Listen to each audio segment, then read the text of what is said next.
podcast. It's the Bob McCown podcast. Yours truly, John Shannon, and our pal, our friend, our buddy, our chum, the voice of the Toronto Raptors, Matt DEVLIN, is with us. Happy, what the hell holiday is this? Well, where are you? Day. It's Family Day. It is great to be with both of you. I miss seeing you guys. There was a sense of insincerity in that comment. No, never. I miss seeing you. There is a list of those that I miss seeing. There's no list. And you may or may not be on it. But Although I will say, Matt, we've had some pretty good conversations of late. You know? We have. I enjoy those conversations. And I do sincerely miss seeing both of you. And hope you both are well. Well, we're still here, so that is a semi-positive. Yeah, I got my number for the vaccine. I'm at 30,000,006, so it's going to be great. I got it. It's ready. There we go. Which means I might get it before you die of natural causes. Oh, yeah. In our country, I'm not touching any of this. In our country, 30,000,006. There's somebody at 30,000,007. That's what I want you to know. It's probably me. Let's talk about this Raptors team. I don't know if we're at the point of being able to completely assess them. But what are we, 27 games or something in? Raptors are 8th in the East. They get beat by one of the bad teams in the NBA, which happens. I mean, you can't put too much on that.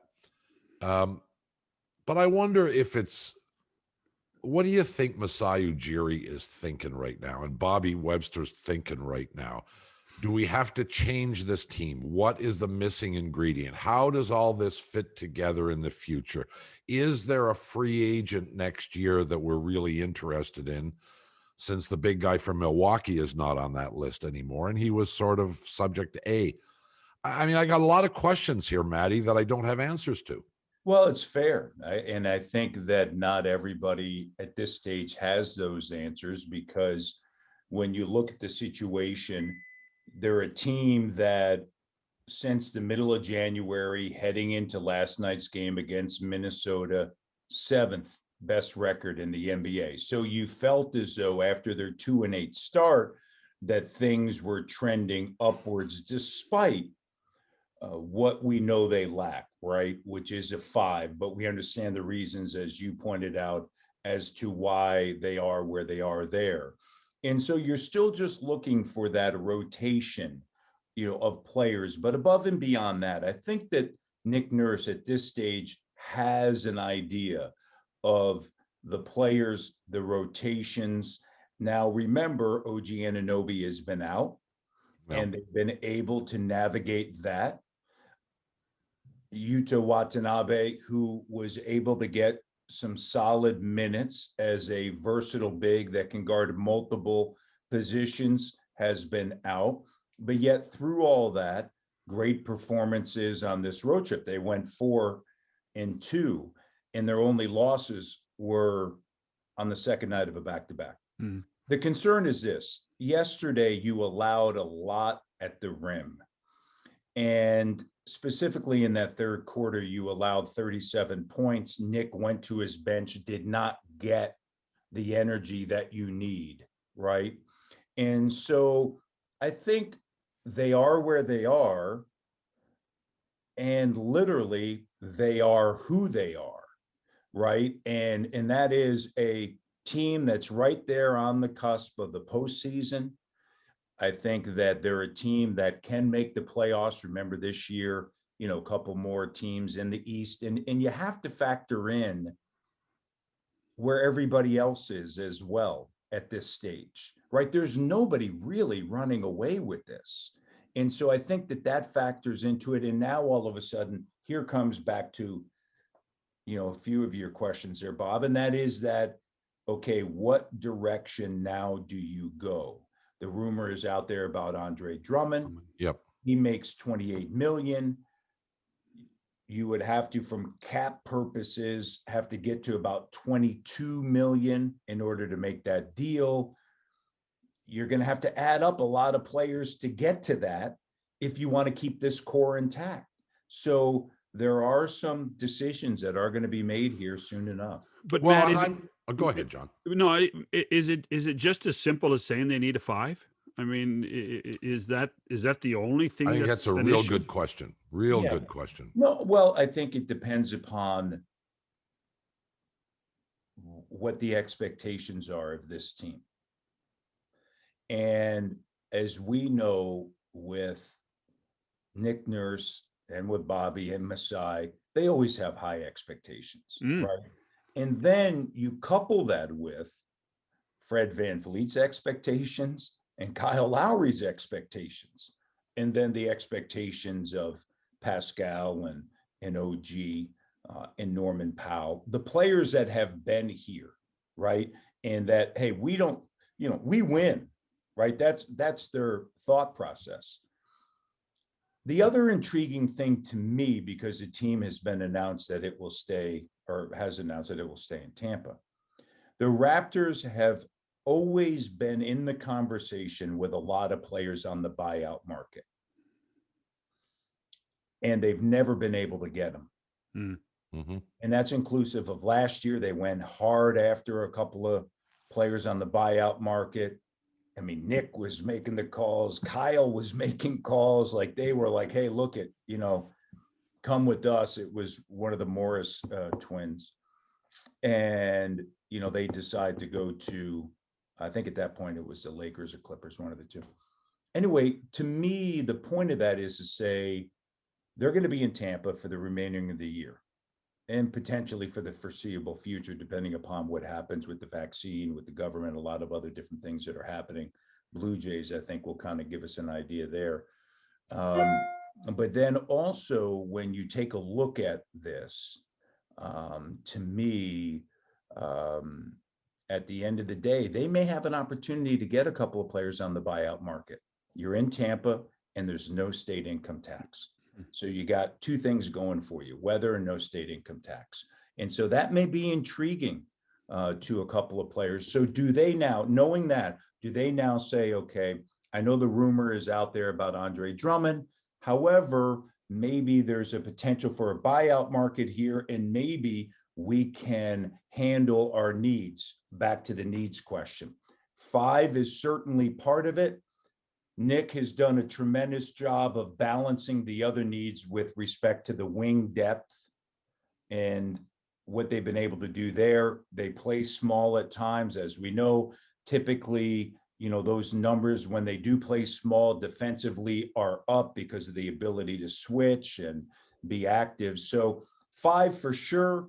And then I think, do you have somebody that's a versatile 3-4, that could help as well? Well, and I'm here.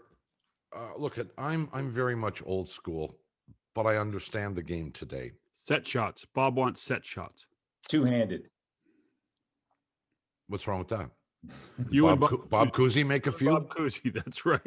Did he make a few? He only shot 38% from the field, by the way. Yeah, but he was double teamed all the time. Never mind. So here's the thing to me. You had decent performance from centers last year. You decided to abandon both of them. And we could make arguments about the merits of that decision. But essentially, Ibaka left for about $10 million a year. Now you're talking about bringing in a guy, an Andre Drummond, who makes $28 million a year, who's on an expiring contract, who is a good player, but I would submit to you, not a great player, not a difference maker. Yes, he can get rebounds, but when you're big, you should get rebounds. And he averages, I think he's 13 points, something points over his career, 17 points this year. Mm-hmm. I guess Cleveland's going to bench him until they get a deal for him. That's the speculation. So is this the guy you want? And then I add to that, Maddie, how the game is played today and the importance of the center. And this is not the era of Bill Russell or Wilt Chamberlain or Kareem Abdul-Jabbar. They don't play that way anymore. So the value of a center is significantly diminished, at least in my view.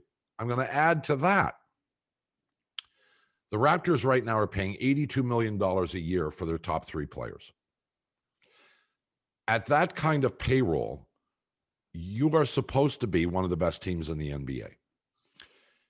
Next year, they will pay $69 million for the top 3 players under contract, but that does not include Kyle Lowry.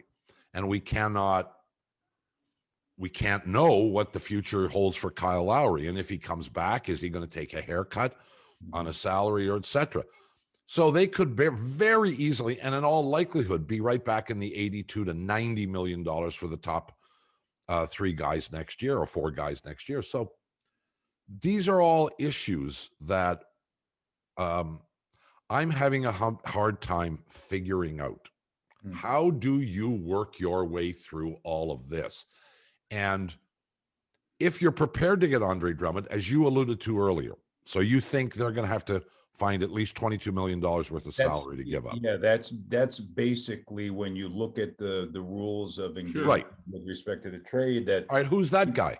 Well, because it probably can't be a whole bunch of guys, because you don't, you got a couple guys at around $7 million a year, and then you got a bunch of low salary guys. Right. Well, here, the complexities of it is this: that you have Norman Powell, right? But you would like to keep him because of the way he's. I would, yeah. Right. So you want to keep Fred, Kyle, Norm, OG, and Pascal. And then is there a possibility of keeping a Chris Boucher? So in order now to bring in somebody like that, it takes 2 to make a deal. You have to have something of worth and value. And, the question will become draft picks and some other different things, which leads me to, can they get creative, with respect to the buyout market, and do they have, some ability there? They would have to do some things there as well. But to your point, yeah, you have money tied in, but that's the way most NBA teams are now. I mean, it's very much like you look at the NFL roster of a team, and you have 4 or 5 guys getting quarterback, left tackle, right, linebacker, and a shutdown corner, maybe a wide receiver in there, and then it just drops exponentially from there. And that is the same thing with NBA rosters now. Look at the Los Angeles Lakers, where all their money goes top end, and then you're trying to fill in Milwaukee. In fact, the last time the Raptors played Milwaukee, I was actually taking a look at that. They have $100 million wrapped up in 4 players, inclusive of Brook Lopez in the middle. Right.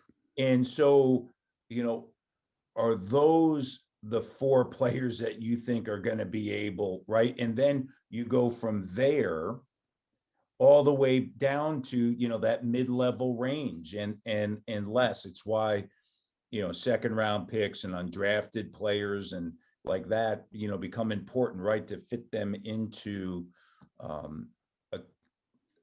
salary structure and a roster structure that is top loaded. So you mentioned Milwaukee at 100 million. I got news for you.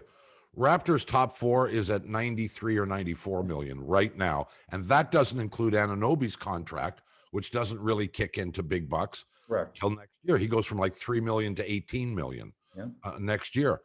But the idea is there, Bob. Milwaukee made those moves to win this year. Mm-hmm.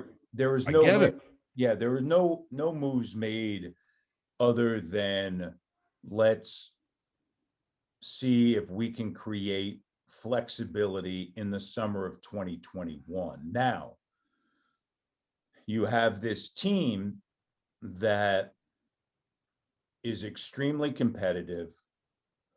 And Kyle mentioned it last night after the game. Hey, look, we lost a couple of guys in the middle, right? And, timing is everything, as we know in life. 2-year deal to go to LA for Serge, at 18, 19 after tax. You're in one of the highest taxed states in the country. It's well over 50%, very similar actually to the structure here. And then, you come to find out later on that you're playing this year in Tampa, right? And then it becomes a hard dollar situation, right? What you're clearing on your paycheck. So, but that's all done, right? That none of that really matters now. Okay, from today forward, and I think that the discussion becomes for Masai and Bobby and Nick. Okay, what, to your point initially, what direction? What do we do? Do we get back into the playoffs, right? And do we try to see, is there anybody that you're really scared of? And I'm not sure in this year that there's anybody in the East that you're really that scared of. That if you are able to add a couple of pieces here or there, that you might be able to make a run. But they got to clean up some things defensively and a few other things. I would even argue, though, Matt, you could say the exact opposite, because it's and because the West is so dominant right now. This might be the year to retool. This might be. Point. I look, and particularly when you're not driving 19,000 people at Scotiabank Arena. And I mean, you talked about taking Andre Drummond's salary on. I don't see much cash coming in the front door. Well, and I think that has to be a consideration as well. And I'm sure that it is, right? When you sit back and you look around, you're saying to yourself, okay, is this the year to go all in, right? I think they've already made that decision at the start of the year, but is this a year where you want to make a move to get into that 5, 6, 7 conversation? And is there a move out there to be made that can get you into the top 3? And I think that Masai and Bobby and Nick always think about, okay, what can give us an opportunity to win? And to your point, John, is this the year, right? Is this the year? Interestingly enough, the Raptors up to this point have not missed a game. I was talking to Nick a couple of weeks ago, and we were talking about this road trip that the Raptors were going on. 6 straight, 9 of 10 on the road. And Nick's like, hey, let's be honest, all 72 are on the road. And, Nick said on Saturday, they're just kind of settling in now, down in Tampa, right? So, and both of you know this from talking to Masai and Bobby, it is a no excuse organization. I mean, they're not one of those that are going to be up front. Well, look at everything we've had to go through. And we had to throw together a practice facility in the middle of a ballroom that has a chandelier, at center court. And they don't, they operate like, hey, look at, we're just moving forward. And, but all that is a reality. And so you pull back and you say, okay, is this the year? Is this the time? And I think we'll find out here soon enough, because you have the trade deadline coming up. How many teams think that they're going to be active? And here's the thing too, and both of you know this. How many teams right now believe they still have a chance? And I'm not saying a chance to win it all. I'm saying a chance even to make the playoffs, right? And as we know, every organization has a different mindset. Hey, maybe it's an organization, that needs to get back into the playoffs. That hasn't been for a while. If you're Charlotte, right? Miami, they made obviously some commitments from a roster standpoint. Do they feel as though they've just gotten off to a rough start and they've had to deal with some injuries, COVID and what have you? Are they going to be a team that decides, what, we can get back to the Eastern Conference Finals, we can get back to the NBA Finals? They feel that way, right? But yet here they are right now, still not in the top 8, right? So, I mean, there's a lot of things at play. Well, my concern, I guess, is this core of 3 or 4, probably 4, even 5, technically, if you want to throw Powell in there. Is this core of players good enough, quite frankly? And if they aren't good enough, at least one of them is going to have to be a sacrificial lamb in order for you to improve. Now you could say, excuse me, that's Kyle Lowry because he's got his contract's up at the end of the year at $30 million. And maybe you feel like, well, it's time. But that would be the easiest choice. A decision that Siakam hasn't developed more than he has in the areas that he needed to develop in. That Anunoby may not be an $18 million guy. Valuable? Yes. Does things that other players don't do? Yes. Is Powell a guy who needs a place to play? I mean, there are so many questions in here about decisions that have been made, Matty. Yeah. And were they the right ones, or are they proving to be the right ones? And then what do we do moving forward? Because if you stick with your conviction on this core of 4 or 5 over an extended period of time of 2 or 3 years, which I think most people believe they will, maybe there isn't another run. Maybe there's a year in there where you don't even make the playoffs. Yeah. Well, I think that Pascal has turned the corner. I know that he missed the shot against Minnesota to tie it. I know that he missed the shot to win it against Portland as well as Golden State. I always in these moments think to my dear friend who I listen to all the time when it comes to basketball, and that's Hubie Brown. And I'll never forget years ago him telling me when we were both in Memphis, and he was talking about his Atlanta Hawks team that he took over in a scenario that unfolded. And he said at the end of games, every player has the courage to take a shot knowing that they're going to make it, right? And every player can live with the make. Can you live with the miss? Mm-hmm. And he said, that's why guys at the end of clocks get rid of the ball, even though the play may have been designed for him or not, because they can't live with the miss. And in his mind, that really separates some players. I'm not saying franchise players, but go-to guys. And to Pascal's credit, he can live with the miss. I mean, you're frustrated. That doesn't mean that you're not frustrated or whatever, right? But he can, and because it's the scrutiny of missing it, right? It's the scrutiny when you miss a big shot like that. And the Raptors have Kyle, he can live with the miss. Fred can live with the miss, and Pascal can live with the miss. I mean, we know that, right? They can live with the scrutiny of that. So I like the way Pascal has turned things around and is now trending back, I think, in the right direction.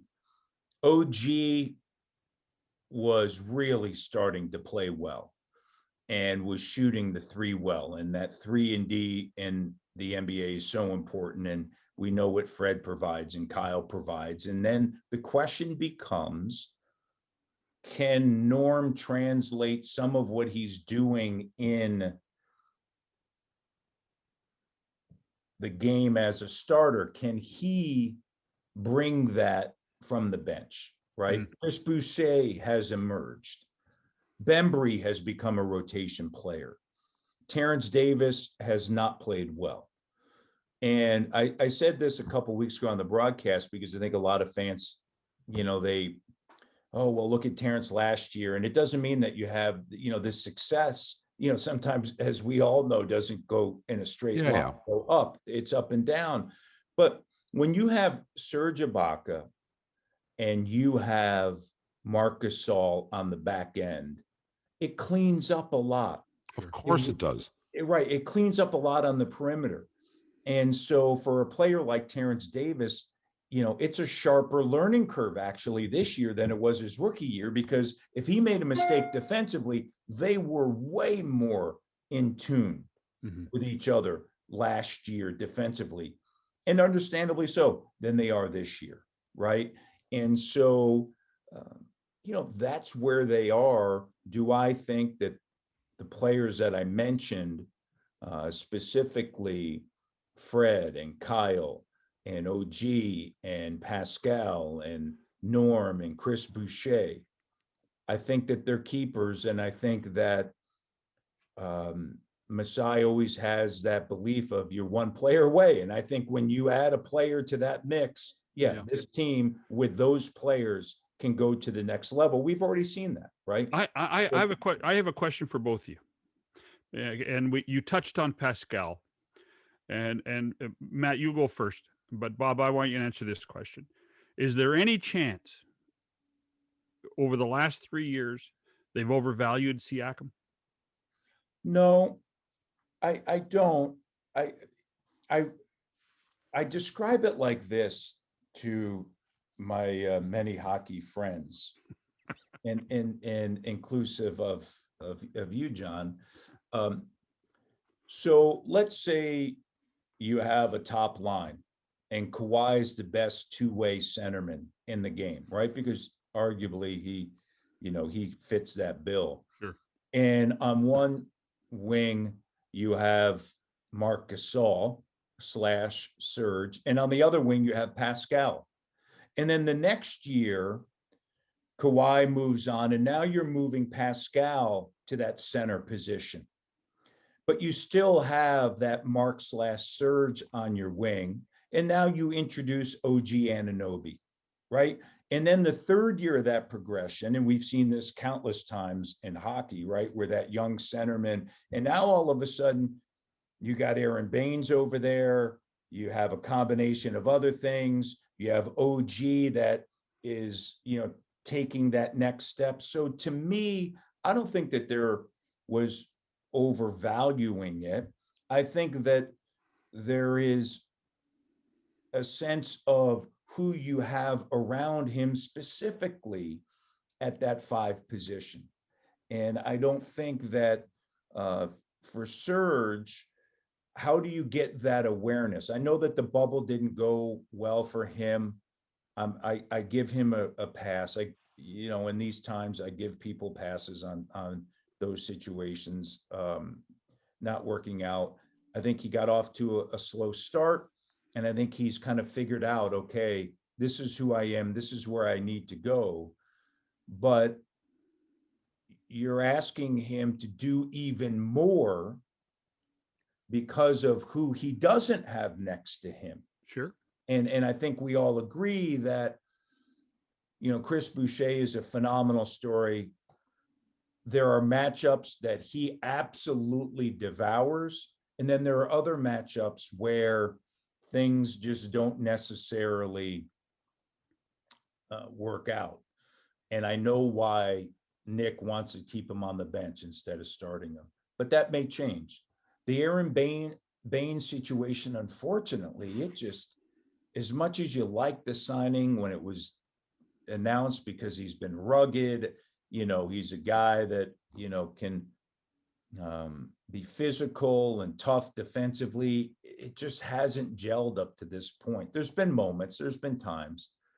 And so I think that puts more on Pascal, and I think that he now kind of understands that a little bit more. How do you understand that unless you get out there and start playing? And then you look around, okay, this is who I am, right? And I will say this, teams have done a tremendous job of shutting him down in transition. And so then from there, what do you do, right? And how do you find your game? We got to take a break. I forget, and John will re-ask the question when we come back, because Devlin took so long with that bleeping answer, I can't even remember what the damn question was. Honest. Overvalue Pascal. Oh my God. You liked it though, didn't you? Oh, Bob, I fell asleep 3 times during the course of that. Bob, go to break, Bob. Back in a minute on the podcast. It's the podcast for a Monday. Matt Devlin is with us. John Shannon, of course. I'm not sure. Has Matt finished his answer yet? No, I have no idea. Okay, so Bob, Not at all. has Pascal Siakam been overvalued? Yes, unquestionably, and I concede that I am among those who overvalued him. I really like what I saw from Pascal Siakam when he came in. I like him as a person. I like him as a player. I have not seen the development that I wanted to see. I have not seen the shortcomings really addressed. As the guy who is often the tallest on the floor, Pascal's, he's not an aggressive rebounder. He gets the ball if it comes to him, but I don't see him as a fighter under the rim. I love his moves. I love his game going to the basket, but he's single-minded most of the time. He is not a good passer. I think even Maddie will acknowledge that. Getting better. It's not his forte. And we can't all understand. This is a critical analysis. It doesn't mean I hate the player. But in the context of the question that you asked, yes, I think he's been something of a disappointment. If a guy's going to be a scorer primarily, then I want him to get 25 points. And he's not there. Does it sometimes, doesn't do it consistently. I mean, I could go on and on and on and on. Yeah. I mean, the short answer is, right now, I would say, yeah, he's a disappointment. But I wouldn't give up on him. No. I guess my point in all this kind of is that in the championship year and playing with Kawhi, as Matt talked about, there was an obvious level and a continual growth. And I think a lot of people, and whether it was awards and whether it was accolades that Siakam was getting, I think there was a lot of people that assumed the growth would continue, even if he went even if he went, as Matt talked about, inheriting some of those roles that Kawhi had, that there would be growth. And it's been a challenge. It's been a challenge for him. And to the point where this year, I wondered if there's actually a step back. Well, I think early on, I think it's always a challenge, right? And I think we all know this with players that, again, you make a step forward. Sometimes you take a step back. Sometimes it's two. And then all of a sudden you're 3 steps ahead when you rebound from that. And I do think that he got off to a slow start. I think that the bubble, we know it wasn't productive, right? I mean, we know that if he played like he's playing now, they go into the Eastern Conference Finals, right? And they have a chance against Miami. So I think the way that he's been playing since Sacramento, if you start looking at his game by games and his assist totals and getting to the free throw line, certainly has been significant over the last 8-9 games. He's averaging 7 free throws a night. I think that's, I think you're starting to see that trend happen, because I think that can happen within the context of a lengthy season. But it's a fair question based upon how he started the year. But I think we're starting to see him now take off. Well, when nobody expected this team. I don't think anybody thought this team would be 12-15 at this point. I don't think anybody ever did. I think there was a real hope and expectation that, I think people thought 15-12 would be a disappointment. Well, I don't know. And if you were 15-12 now, and I think we all agree that there's 3 games out there that they could have had, right? Sure, Should have had. The players acknowledge that if you're 15-12, all of a sudden now you're 3rd or 4th in the East, and you're totally. But is that a reflection of your team or a reflection of the East? Well, I think it's a reflection. I think it's reflection of a couple of things. I think it's a reflection of the season. Yeah. Right. I think it's a reflection of the East. And I think it's a reflection, I'll say a few things instead of a couple. And I think it's a reflection of your team. I think it's all of those things. Well, we like to focus, with due respect, we like to focus on the hometown team and the games they probably should have won. But what we simultaneously never do is focus on the games that they did win that they probably shouldn't have won, because the other team made the same mistakes. Brooklyn. And so I don't know what I'm not exactly sure what that means. Again, it depends on where the bar is. If we go back 10 years, a 12 and 15 team that is in 8th place and battling for a playoff spot at this time of year, we would have been thrilled with, but the bar has moved. Yeah. And it has moved economically, and it has moved emotionally. And I'll tell you what. There's this road trip coming. The 2 games against Philly, the 2 games in Milwaukee. It's a real saliva test. This is a real measure. Don't you think, Matt? I do. I think that the two, it was interesting. I got a sense going into last night's game that's one of those games, right? You come back after this 6-game road trip, you play Boston, and the game plan against Boston, I loved.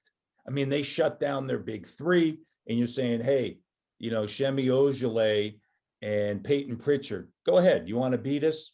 Go beat us. Well, guess what? Ojale had a career high, and Pritchard, played exceptionally well off the bench, had 20 points, and that happens. I remember last year against Houston and James Harden, it happened, and Ben McLemore had a career high, and Harden didn't get much that evening, but those things happen from a game plan, and Nick acknowledged that he liked some of those things, but then it's a closeout here or there, but I do agree.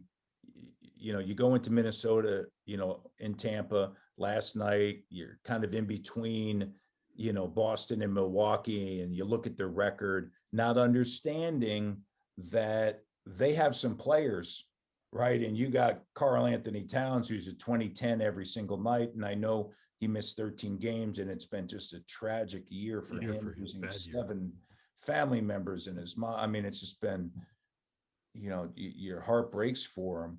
And, but Malik Beasley, I mean, what a great pickup by Minnesota, and Anthony Edwards, the first overall pick, can play, and you can start to see some things. So you let teams like that kind of hang around, and guess what? You end up with what you got last night.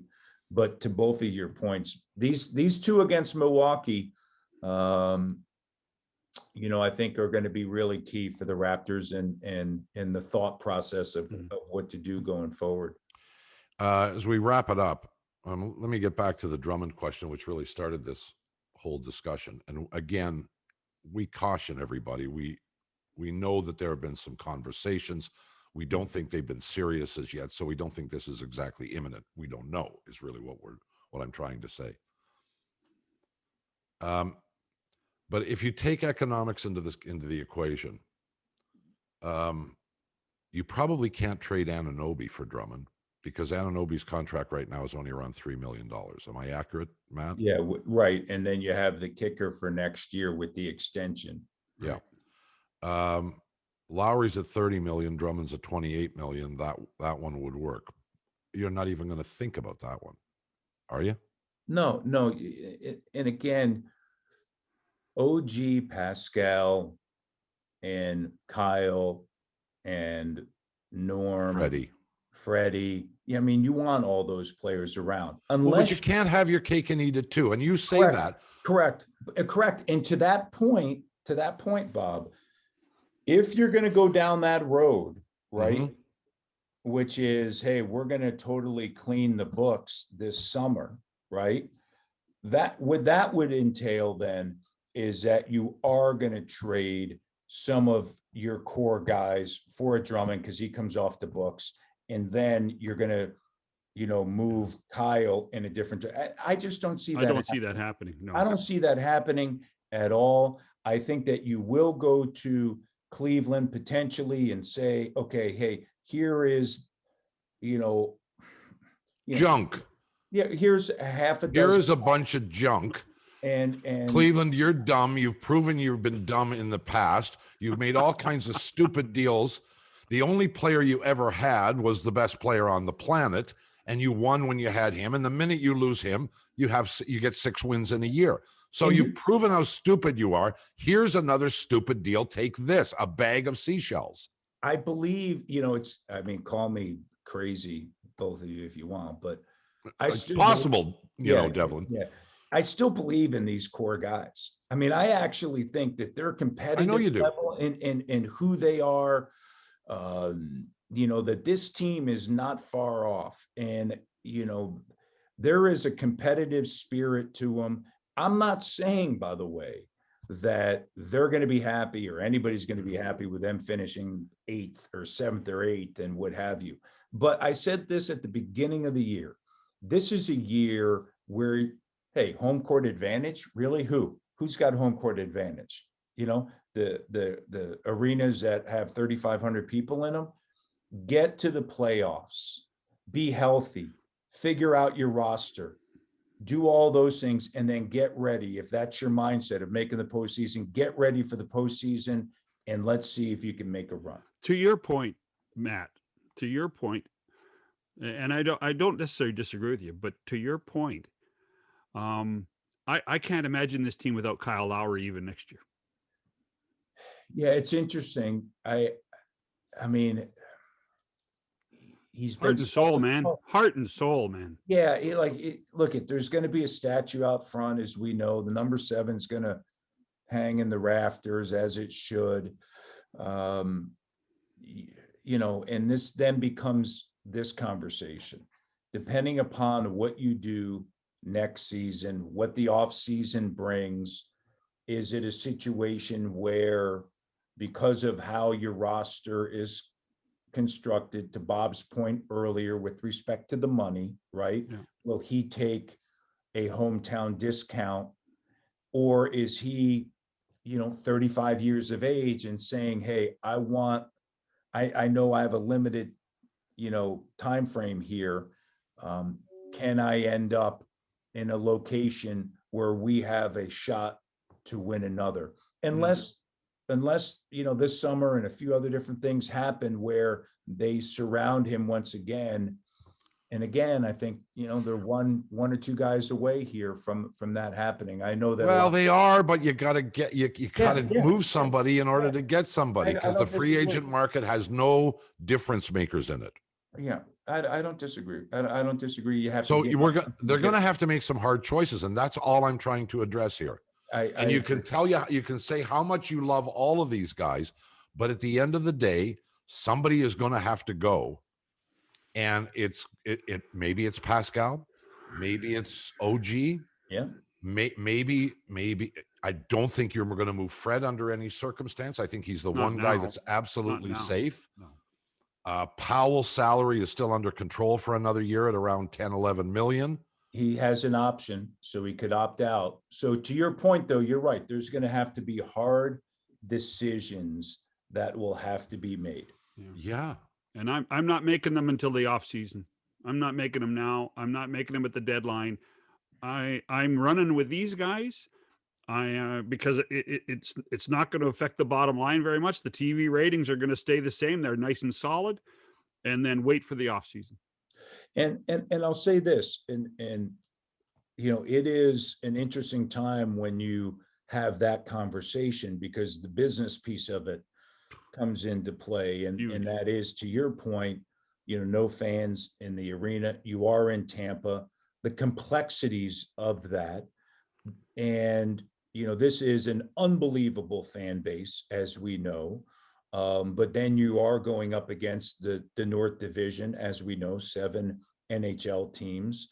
So, I mean, there's a lot of different factors here. And I mentioned this earlier briefly, but I think a big indication is going to be how the government handles the Blue Jays in their travel, potentially, in their ability or lack thereof of playing in Toronto. And if that doesn't happen, where are we going to be as a country come the fall, right? I do believe that come the fall, and, even prior to the fall, when the Ohio State Buckeyes play at the Horseshoe in September, I think there's going to be 100,000 fans there. I think that all that's going to be opened up. The question remains for the one Major League Baseball team in Canada, the one NBA team, and the 7 NHL teams. What will that look like, for them? And that only time will tell. There'd be 100,000 people at the Horseshoe if the Buckeyes played this afternoon. Yeah. A 1 hour's notice, and there'd be 100,000 people there, and most of them wouldn't be wearing masks because they're stupid.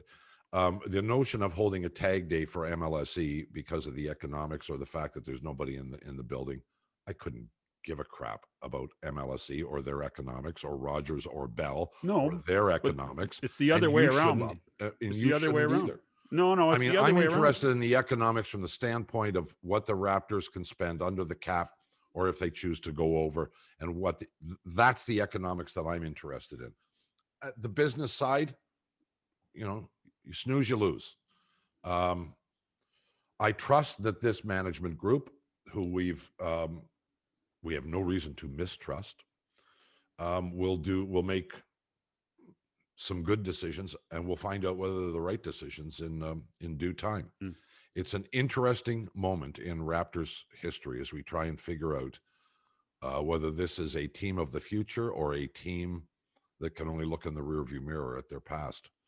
Mr. Devlin, it is always our pleasure. We thank you for your participation today, especially in lieu of Mr. Shannon's appearance here and providing the hockey mentality. Yeah, well, look, at any time, and if you want to spend any time talking about hockey or football, your Buckeyes, we could even talk about the Buckeyes college hockey team if you would like. I've watched them a couple of times this year. I haven't seen anything. You know what? They're struggling.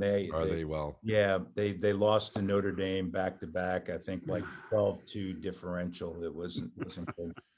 They're not as good as Wisconsin. I know that. Oh, I tell you what, Cole Caulfield, he can play. He's a point leader in the U.S., as you know, John, and Montreal first-round pick. So Dylan Holloway too, pretty good. Dylan Holloway's fantastic. Right, would you two guys like to get a room?